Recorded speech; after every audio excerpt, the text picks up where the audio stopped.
Welcome back to Gagnan. Abasement. Abasement. UK ର pronunciation ହେଲା abasement, abasement, US ର pronunciation ହେଲା abasement, abasement, ଏହି ଶବ୍ଦଟିକୁ noun ରୂପେ ୟୁଜ୍ କରାଯାଇଥାଏ। ଏହି ଶବ୍ଦର ଓଡ଼ିଆ ଅର୍ଥ ଗୁଡ଼ିକ ହେଲେ ଅପମାନ। The act of causing someone to seem as if they deserve no respect and have no power or importance. ଏହାର ମାନେ ହେଲା କାହାକୁ ଏପରି ଲାଗୁଛି ଯେମିତି ସେମାନେ କୌଣସି ସମ୍ମାନ ପାଇବାକୁ ଯୋଗ୍ୟ ନୁହନ୍ତି ଏବଂ ତାଙ୍କର କୌଣସି କ୍ଷମତା କିମ୍ବା ଗୁରୁତ୍ୱ ନାହିଁ। ଅର୍ଥାତ୍ କାହାରିକୁ ସମ୍ମାନର ଯୋଗ୍ୟ ଏବଂ କୌଣସି ଶକ୍ତି କିମ୍ବା ଗୁରୁତ୍ୱ ନଥିବା ପରି ଦେଖାଯିବା ବା ଦେଖାଇବା କାର୍ଯ୍ୟ।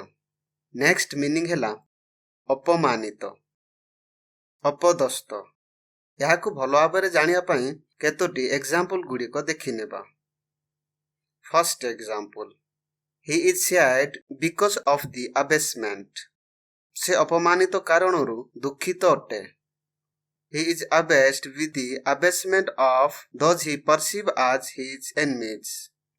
ସେ ତାଙ୍କ ଶତ୍ରୁ ଭାବରେ ହୃଦବୋଧ କରୁଥିବା ବ୍ୟକ୍ତିଙ୍କ ଅପମାନ ସହିତ ମନକୁ ଘାରିବା ପ୍ରଭାବିତ କରି ରୁହନ୍ତି।